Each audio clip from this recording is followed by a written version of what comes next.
Thank you, Gauri, for the warm welcome. I'll address that question. So I'll start with our very parent company, starting Condé Nast India. We are a subsidiary of Condé Nast International. And as you all may know, Condé Nast India has 4 titles under it: Vogue, GQ, Condé Nast Traveler, and Architectural Digest. Now, since here today we're talking about Vogue, I'll of course take you through the in-depth roles and departments within the Vogue India team, starting with the ad sales team, which me and Althea are a part of. Now, the ad sales team is led by the publisher, Dilshad Arora.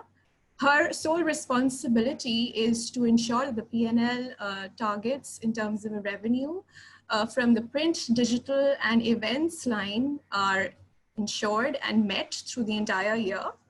Under the publisher, in terms of the hierarchy, I'll take you through how the structure is organized. So under the publisher, we have the associate publisher for the 2 respective regions, our Mumbai office and our Delhi office. So they look after the respective regions there. And under every associate publisher, there are ad directors who in turn have associate managers and executives who roll up to them. Now, every person in the ad sales team is accountable for a commercial target in terms of a revenue advertising target, which they have to meet for the entire year. So that in a nutshell defines your ad sales team. Then we also have the marketing team, which also rolls up to the publisher. They're primarily responsible for ideating, curating, ensuring that the budgeted events for a particular year in terms of the revenue target are met. Now, how do they do this? Is to ensure that the costs are controlled. They work very closely with the publisher and the editorial team to ensure all the ideas, all the celebrity, all the elements are pulled in together in a very robust way where we are able to optimize our revenue numbers. And at the same time, they have sponsorship targets. Ideally, the commercial success of any event is dependent on how many sponsors or what was the sponsor revenue you were able to get. So that's a big KRA for the marketing team. Then we also have an editorial team.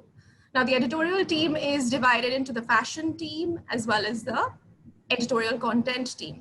Right. The editorial fashion team, as you all may be aware, it's the glamorous fashion shoots, the photo covers, as well as the celebrity engagement, sourcing, procuring. That entire gamut of activity falls under the fashion team.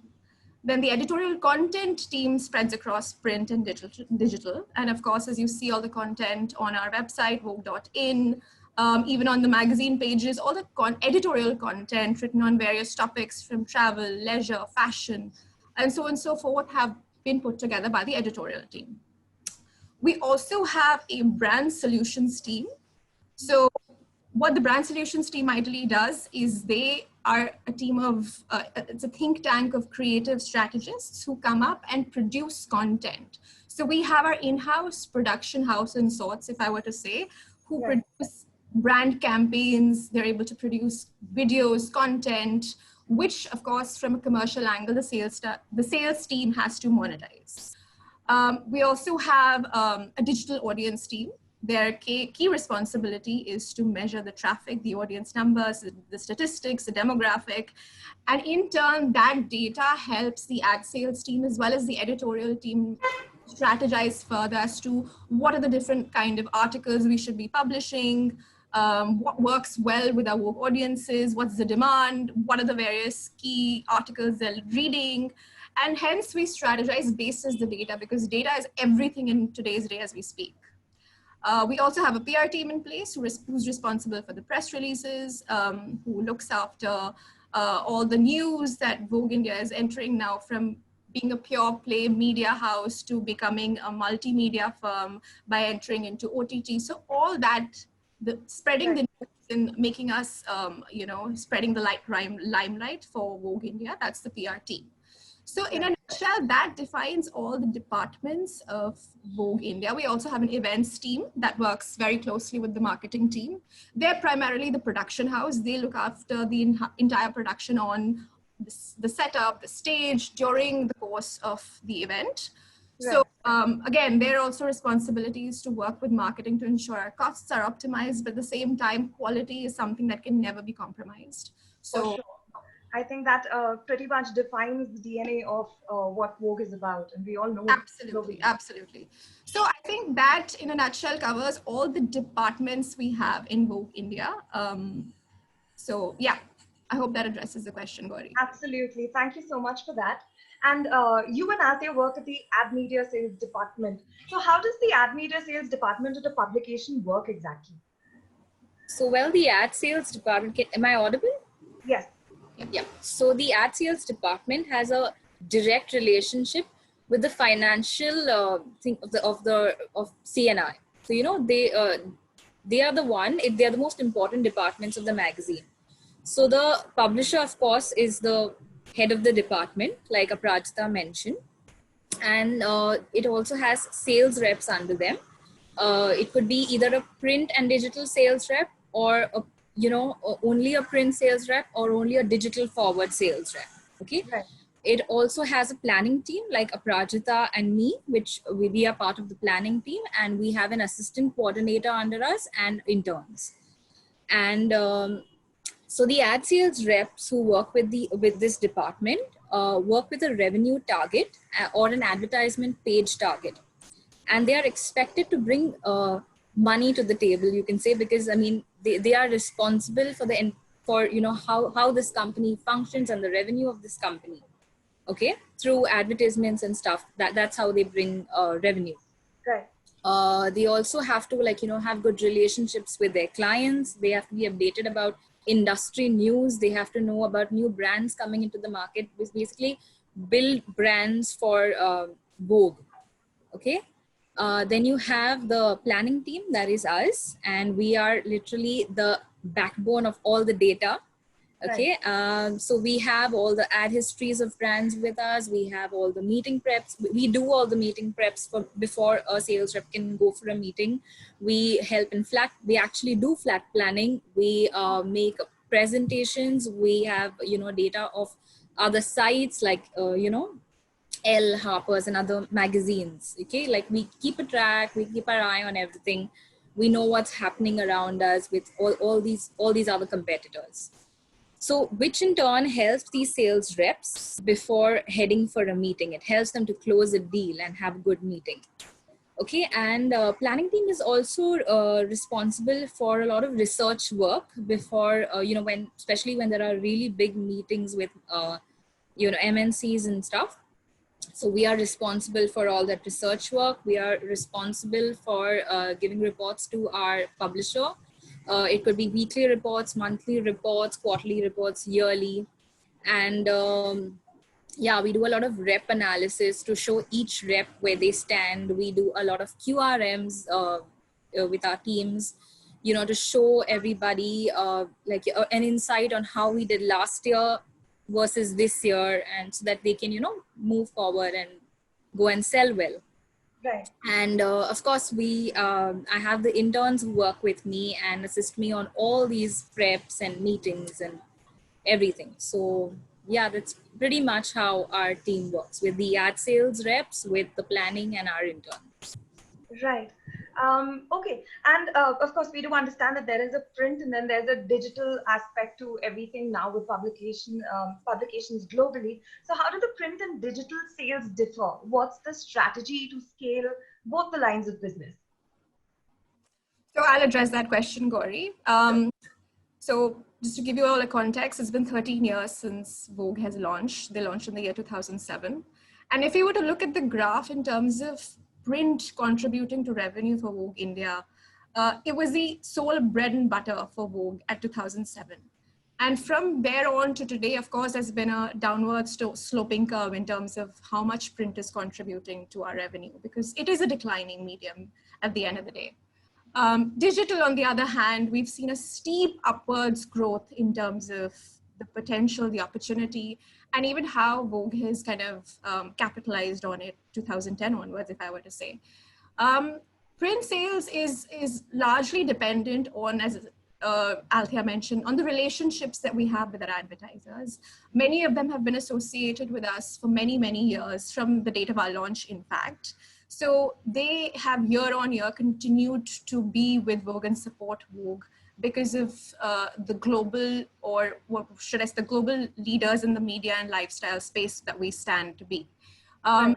So in that sense, I think we do enjoy, we have that credibility in the market, why the best advertisers or the brands want to still be associated with us. And print, in fact, we did a study recently internally, which was called The Power of Print. This was an internal presentation and study done by our team, where the key insights were that why print today still matters is because a lot of our buying decisions are largely dependent on what we see. And while on the digital medium, a lot of it's lost in terms of the clutter, the traffic. There's Right. so many dynamic ads coming your way that it's easier to be lost in, in that sense, print stays for longer. And in terms of a recall to mind, the consumer will always remember that Rolex back cover on the magazine, it creates Absolutely. an aspirational want to buy the product. So, I mean, in that sense, we've really leveraged these studies in terms of different strategies of bundling packages to our existing, old, and finding new advertisers. So print, we feel, is a challenge, but definitely, we think it's going to be here to stay for at least another 5 to 7 years.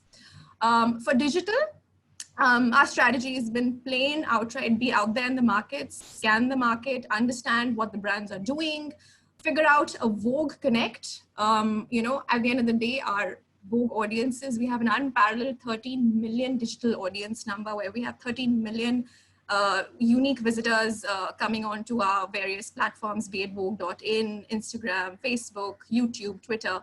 So that's a huge number. The number in itself speaks volumes. Those numbers, having said, are strong in its place, but at the end of the day, it's for the sales representatives to go out, to find the clients, and to kind of bring that connect and make the meaningful connect between the brand's objective and our audiences. And that basically kind of defines our both strategies to both the lines of businesses. Right. And it's so refreshing to hear you say that print is not going anywhere no time soon, for sure. For Speaking sure. of, yeah, speaking of print, I'd love for you to address to our students today, what's flat planning and how well in advance does planning take place at Vogue? Okay, so a flat plan shows the entire layout of the magazine, okay, before it can actually be printed. So we actually do it because, all the sales reps, when they speak to brands and these brands come on board, they have specified positions where they want to be, in the layout. So when we have the layout, it shows all the premium positions. It shows the well section. That's the the midsection of the midsection, and then you have the end section where we don't really put too many ads at the back after the well section is done. So basically, it helps the editorial team, it helps the ad sales team, and mostly production team to know exactly how this magazine should be printed. Okay. Right. So flat planning usually starts a week or so before we close the issue. It starts with basically we asking the sales reps, where should I place this brand, what positions. So when you get premium brands like your LVMH group brands or Rolex and stuff, you know these brands have to be premium and they'll be on the outside back cover and everything. But when we have regular brands which won't be on that level when it comes to hierarchy of brands, you need to know where to place this brand in the flat plan. So that's when you need to check with your rep, because we have so many brands who are of the same hierarchy or same level. For example, your domestic fashion brands. Okay, so you have to ask your sales rep how you want it placed, next to which section of the magazine. Is it okay if it's, for example, if it's a shoe brand, is it okay if it's placed next to a jewelry? Sometimes it's not okay with the rep or that brand. So you have to check with the rep again and again. Flat planning takes time because it keeps going back and forth. And production team, us, they'll always call us and check if it's done, because they have to go and print the magazine. So we'll always have a deadline to close the flat plan on a certain date. So although it starts during the closing of the issue, there's very less time, and we work late hours, while doing the flat plan towards the end of the month. So our interns are the ones who help us, you know, with it, because it takes too much of time. It takes days to finish the flat plan. There's a lot of work put on hold because of it, but it's a fun process. It gives you an entire idea of how the entire Vogue magazine for that issue is going to look. Right, right. So there's no discounting from the hard work and the late nights for sure. At this point, Yeah. I also request students to please start punching in their questions. We'll be very happy to pick them up. Or if you'd like to come on the camera, we'll be even happier to meet with you and address your questions one by one.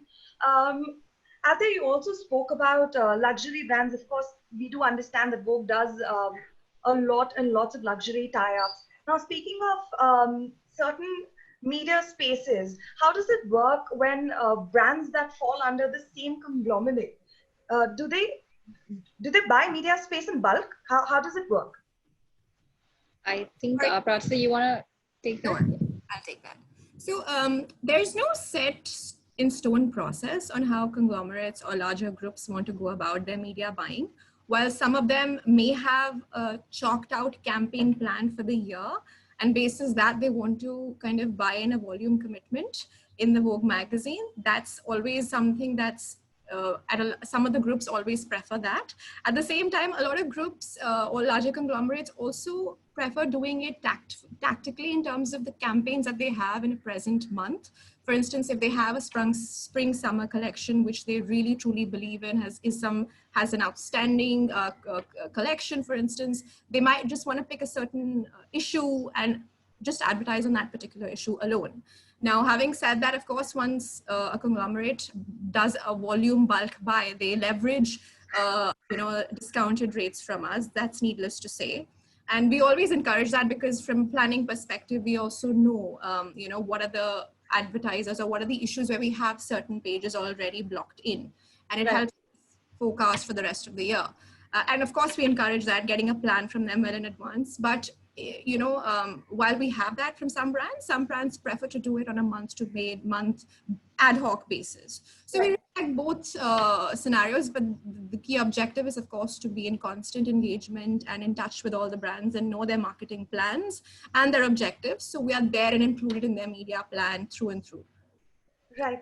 And what kind of skills does someone require to be at the planning department of Vogue, and what is expected at an interview? This question is particularly from my end for our students.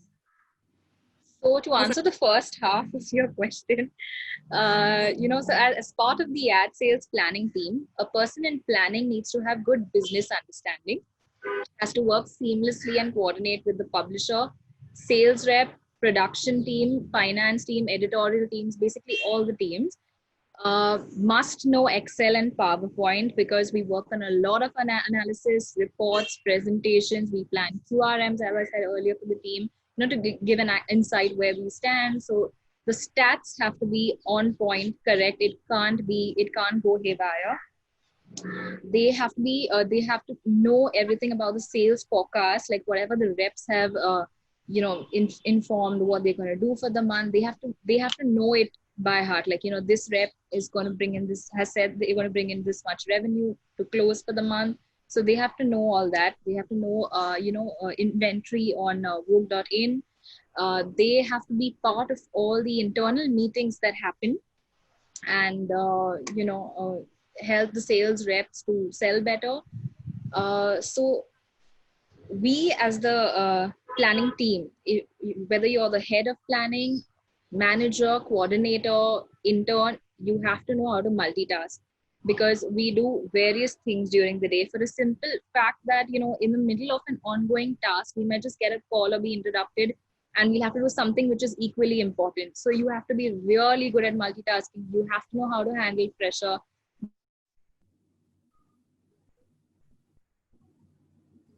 I think yeah, and just to add to what Althea is saying, since I think we've lost her for the time being, is that we have to be available around the clock. This is not something that's clocked in by the hour in terms of the time, because you have to understand that at the end of the day, you're enabling the most important function of the organization, that is sales, and they are the direct revenue bringing function of the organization. So if they need anything, you need to be able to provide them that data, that in terms of ad histories, in terms of a presentation, you need to support them in every which way. So yeah, I think we have you back, Althea. I think you're on mute. You're on mute, Althea. We can't hear you. Sorry, where did you guys hear me till? You can just continue. I think, Althea, we were at... So yeah, I mean, I was talking about, the skills that we need. So I was saying that, whether you're the manager, whether you're the coordinator, whether you're an intern or a sales rep in this in the ad sales team, you have to know how to multitask, for a simple fact that in the middle of your ongoing task during the day, you could be interrupted and you'll have to do something as important as the task you're already doing. So yeah, I mean, this team has a lot of pressure. You have to know how to multitask. You have to know how to do many things and manage things at one time. So that's to answer the first half of your question, what is expected out of a person in planning. And if you're saying what is expected out of an interview, well, we do a lot of intern interviews, to be honest. And to be very honest, when they walk into the Vogue office, they really think, we've got models walking on the ramp and the editorial team is dressing them up and getting them ready. But no, that's not the case. There's a lot of hardcore work that goes in. And most of the times interns just want this internship so bad because it's Vogue, not realizing how much of effort and time they'll be putting into it. So, they just say yes to it, acknowledge all your questions blindly just because they want that internship. And then once they're hired, they just prove like, they don't want to do all this. They don't want to put in so much of time and effort when they're exposed to the real hardcore work that we do on a daily basis. In fact, there have been times when we have terminated internships as well because of this. So what we do now for the past 1.5 years, we've got a 3-day trial in place where this gives us a proper insight on, whether that intern is really interested in doing this work or no. And after this trial period, if you're still standing tall and happy, able to take this pressure and, this responsibility, you're hired. In fact, once or twice, we've even had interns who come up to us in the midst of this trial, and they're like, this is not for me, which I really appreciate, because in that way, you're not wasting your time or mine. Correct. So yeah. So you just have to be honest, smart, know to multitask, and happy to be here and work under pressure and enjoy the work. Right. So guys, please take note. Vogue has a probation for your probation. So you really need to make sure that you're sculpted for it in order to get through. Not a very easy space to be in. But if you get through, you have the two wonderful ladies in front of you who you could definitely look up to. Althea, you also mentioned this one terminology. You said inventory on Vogue.in. Could you elaborate a little bit more about the kind of inventory we're talking about here? So when I say inventory, I mean we have different spaces. Like we have the homepage carousel, which is the big banner on Vogue, which gets sold. We have Instagram posts, we have Facebook. So, you have to keep it, especially for the homepage banner, we maintain a very, very strict inventory sheet because of the dates. It shouldn't clash. You can't have two ads on the same page at the same time. Right. So yeah, that's what I meant by inventory. You have to know which rep has sold to which client and for how many days. Right. And yeah, so we have an Excel sheet where we maintain this inventory. Perfect. Thank you so much for that. I'll come back once again to the interns. And this time I'd like to ask you, what are the key responsibilities that interns work on if they're working in the planning department at Vogue? And this is both for long-term and short-term. What are their responsibilities and what are your requirements? Well, firstly, they have to, when they come on board, when they're hired, they have to know all the Vogue categories and brands that work with Vogue. It's very important, Indian and international brands, both. So Vogue has 13 categories and they have to learn how to classify brands into these categories. Okay, they also have to learn sections of a magazine, which is really more important because they assist us in flat planning. And also when we have ad histories made, we have to inform the rep if he's going to meet ABC brand, where this brand was placed in the magazine in so and so issue. So they have to know, they have to know positions and sections of a magazine by heart. Like they have to literally learn it when they come to work. Okay, they have to know Excel for sure because we work day in and day out in Excel, and at least basic Excel to filter those kind of things and make basic reports and stuff like that. Basic PowerPoint, because mostly we already have presentations. We don't ask them to make it from scratch, but they'll have to tweak a lot of them, change images, change the text a bit. If I'm going, like, if we already have a PPT for a certain client, but I'm going to meet a similar client with a different brand name, maybe they'll tweak it a little and help us with that. And they help us with internal and external meetings. We also have an intern reference sheet, which they have to refer to every day, which has all the tasks that the interns do on a daily basis. And it's also mentioned in that sheet which time of the month they have to do this task. Like, towards the end of the month, their work changes because we're closing the issue. So, for example, once the issue is closed for the month, we get all the PDFs of, the creatives of the ads. So they have to know that these PDFs have to be put, like, for example, if there's an advertorial of Sabyasachi, they have to know it has to go into the folder of advertorials, into the fashion section, further in the domestic fashion section.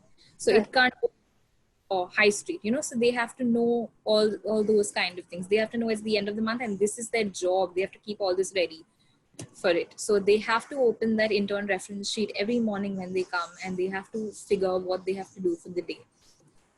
Then they have a lot of miscellaneous tasks. Like sometimes, a client wants to do an innovation in the magazine, maybe a gatefold. So they'll have to go back to old issues and check where, this has been done, and then send it to the client as an example. So yeah, that's basically all the things that they do. And yeah, pretty much what the interns do during the day. They assist us on mostly everything. Great. Thank you so much for that. We do have questions coming in from our students in this segment. We love to pick up student questions and address them to you one by one. So the first question is, what kind of background am I expected to come from academically if I'm looking at a job with Vogue? So do you want me to address that, Althea? I'll just that's that.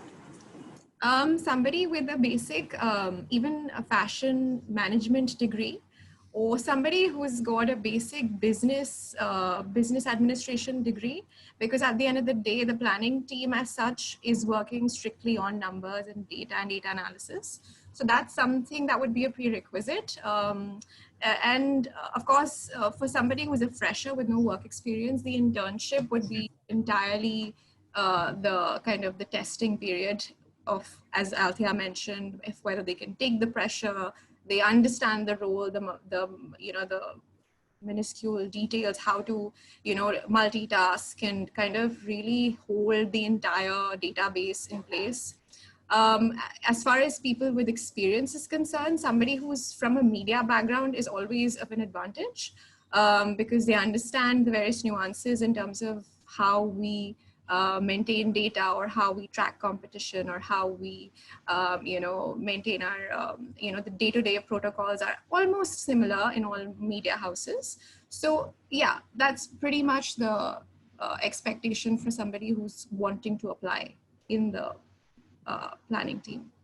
Great. Sorry, also, sorry to cut you there.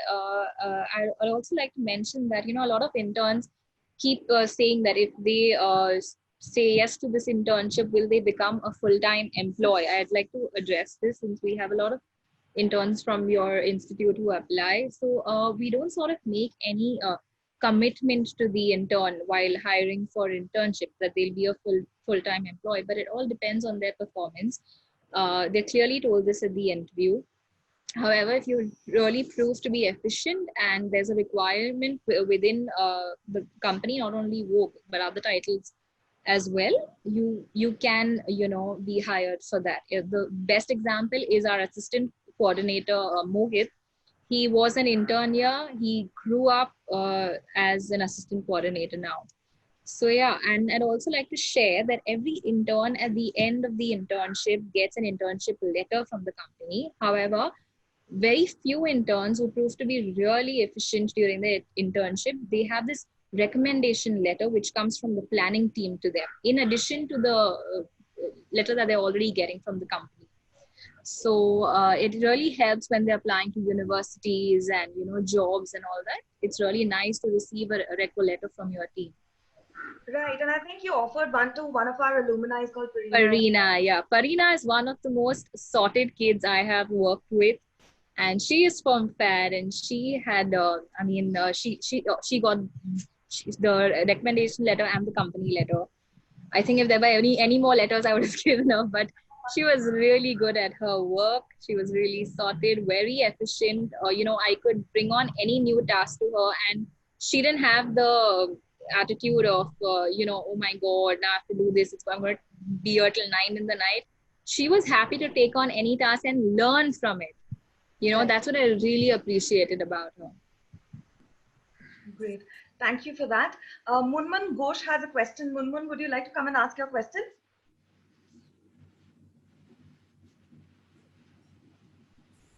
Okay, I'm going to read this. For all students who put in their questions in the chat box, please make sure you're ready to come on camera and ask your questions. That way it's more interactive.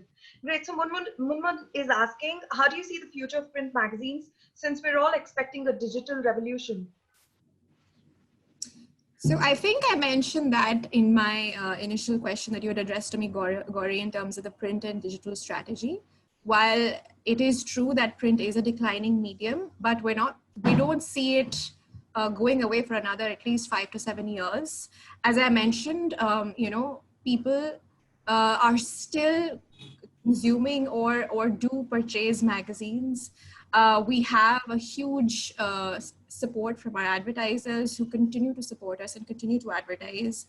We in turn are doing everything in our ability to support our advertisers by editorially supporting them, bringing on different kinds of print innovations, or even for that matter, the fact that in the midst of COVID, we managed to print our June issue, which was with a lot of difficulty because with the lockdown, with the areas, demarcated as red zones, but we still managed to print it.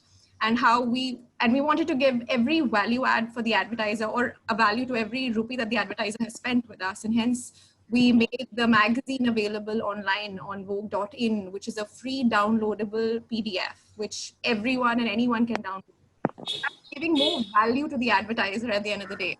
Right. We don't see print declining. Of course, we don't see it going away for the next 5 to 7 years. It is declining.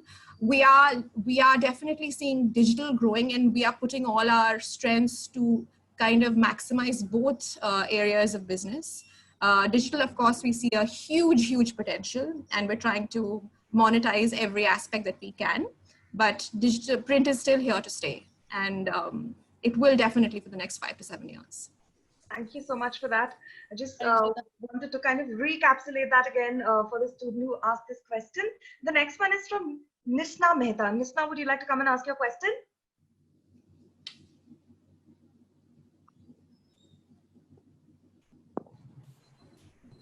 Nisna, are you there?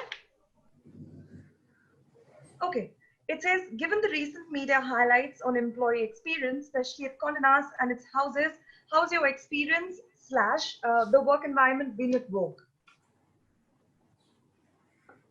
I'm sorry, could you repeat that, Gauri? Yes, just give me one moment, please. We have too many questions coming in. Okay, it says, given the recent media highlights on employee experience, especially at Condé Nast and its houses, how has your experience / the work environment been at Vogue? So, Ishta, are you referring to the recent news on racism that broke about Condé Nast International? I'm not sure which news is she referring to. Nishma, you'll have to come online to get this question answered for yourself. Okay, let's count to three in our minds and then you can come and ask. Nishma, are you there? Yeah, hi, can you hear me? Great, yes, please go for it. I've been reading a lot of articles about like not just Condé Nast, but like with the recent Bon Appetit editors stepping down and all of that. Like just employee experiences in general have been highlighted a lot, and I was just curious to know like what your experience is like at work. Okay, so Nishtha, to address your question, both me and Althea, along with a lot of members from our ad sales team, have been a part of Vogue for several years. Our publisher has been with Vogue for over 8 years. People have dedicated more than a decade of their lives to the company. So needless to say, the work environment in its totality has been very great for a lot of these, for a lot of us. Yeah. And we have never faced any sort of an unpleasant situation or I think there was an article which I came across, which was from a Vogue, from a Condé Nast International perspective, where there was some racism that's been, experienced by some of the employees. But from maybe that might have been the case.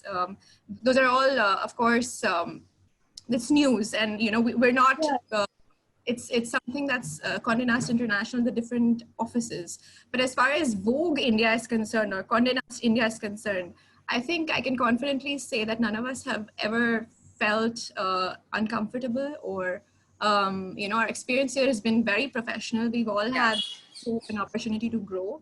They really listen to us in terms of, what we want, what we need, what we want to make of the opportunity in front of us. So in a nutshell, I mean, I think we've had a really great experience. And to just conclude on that note, I want to say that in the midst of this crisis, where a lot of corporates and companies have, had to unfortunately let go of their employees and, enable some salary deductions, every employee at Condé Nast has been paid a salary and no layoffs. So, which is a huge testament of the fact that the company believes in its employees. And, while some firms do have to think about the cost repercussions, but the fact is that Condé Nast has valued and put its employees at the foremost, and must appreciate that about the company. Yeah, that's great. Completely seconded. Yeah. Which I think is also one of the key reasons why it holds the reputation it does globally.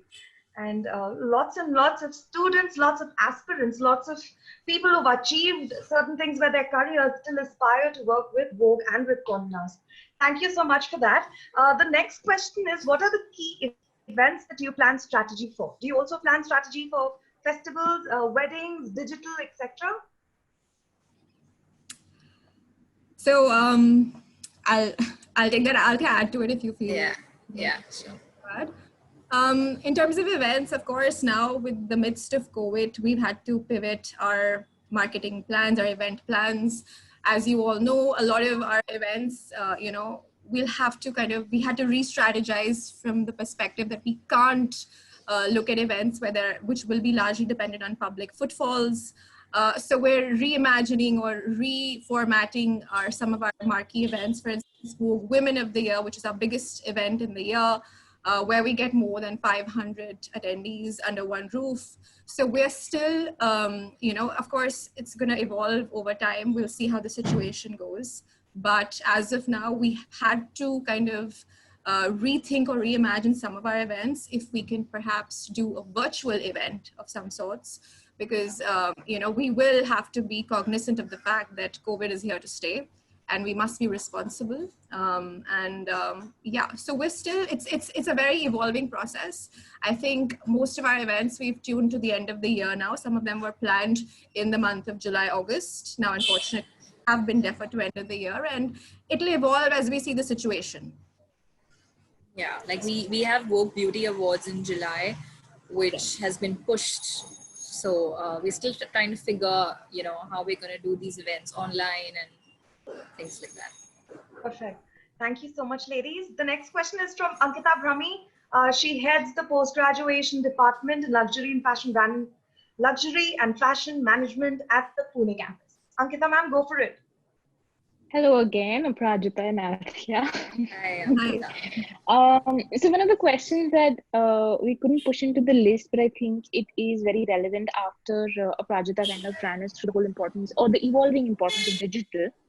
So I think with digital, there is this whole thing that you can, in a way, see how you're directing traffic, like probably clickable or shoppable pages or things like that. There is always, so to say, possibility to, show it to the rep and hence further the brand that, this is how we give you conversions or this is how we do all of this. With print, what has been, if there has been a metric like this where how all the brands want to know how publishing with a certain platform or using a certain platform to advertise gave them some sort of conversions or give them generated some sort of revenue for them as well. So my question is, does Vogue provide, like Vogue print provide some parameter of that sort, like a metric of that sort, where they tell you that okay, this is because you published with us, that's how you benefited or something, like before you used our media space, so you benefited, like is there a parameter? So Ankita, to address your question, we don't promise any ROI of sorts on either of our mediums, be it print or digital. However, what we do promise, and in terms of our credibility in the market as a leader in the luxury and lifestyle space, is the fact that in terms of the circulation, in terms of the audience that you're reaching out to, is the absolute creme de la creme, elite, the affluent women reader, age of 25. Absolutely, yes. So it's essentially the objective of the brand. If they have a target audience in mind, or the brand that, for instance, a Sabyasachi, for instance, at the end of the day, they are luxury couture wear or wedding wear.